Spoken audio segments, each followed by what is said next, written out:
Hi, I'm Kevin Flanagan, Head of Fixed Income Strategy at Wisdom Tree.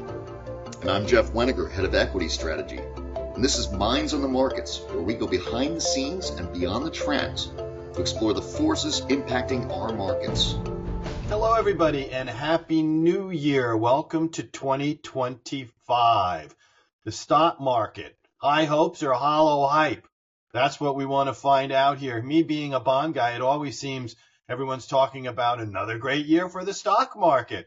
But we wanted to do a little bit of a reality check here. Not that we're necessarily discounting that notion, but just to provide some perspective for everybody here. And what better person to provide that perspective than my friend and colleague, Mr. Weniger, our Head of Equity Strategy. Jeff, Happy New Year, and let's get down to it. And we talk about something different for this year, and that's the first time really in the last couple of years no one's talking about a recession. So that's kind of been pushed to the back burner. But what is the backdrop? What should we be thinking about when we're looking at the equity market for 2025?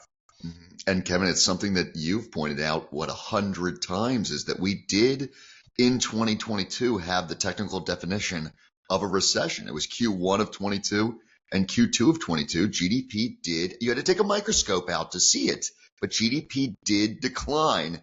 That may have been the recession. In retrospect, if you think about it, stocks were going down, GDP was down. That sounds like a recession to me. And the interesting thing about it is that's very good news, because that's past tense. We're now going back a few years to get to that. And if you look at something like the Philly Fed's Anxious Index, which basically says, okay, all right, here, pool of economists, what do you expect for GDP in the proximate quarter? And that's the Anxious Index. And what percentage are saying, I think GDP will be in the red. And back then, in 22, about 47% of economists were saying that. So 1 out of 2. But now it has declined to about 15%, I think, is the latest clip on that. When you go back in history and you say, okay, what happens when it goes from 40 or 50% or some higher number down into the teens? When you go back and do that, you have 7 data sets in which that's happened since 1968.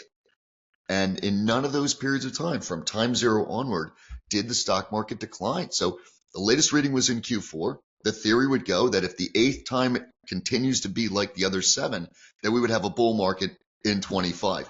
The issue is, of course, the starting point is sentiment in terms of survey data on things other than the question of GDP are extremely euphoric in many of these surveys.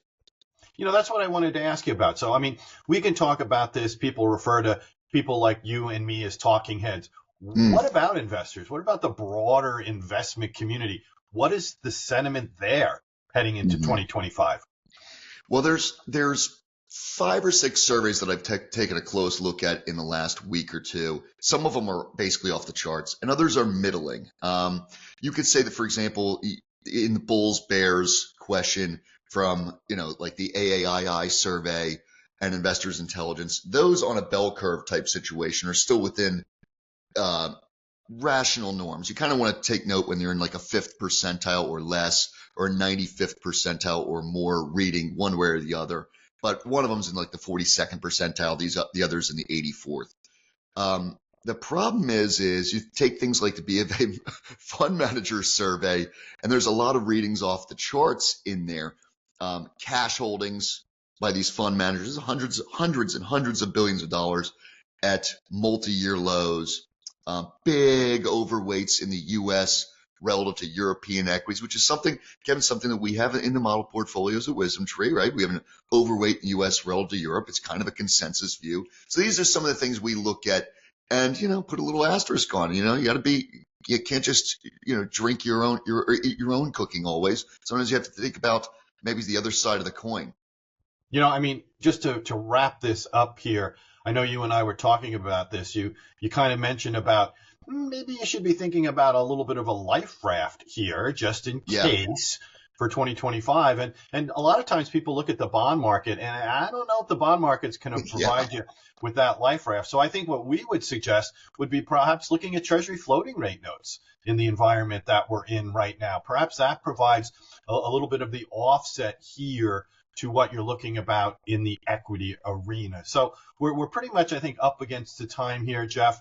Thanks for Okay. your thoughts. It's a great way to kick off the new year. Remember, you can find our written commentary on wisdomtree.com. Here we are on YouTube. Self-promotion, Jeff. Like us, subscribe to us. We'll be Of back in a course. couple of weeks. Take care, everybody.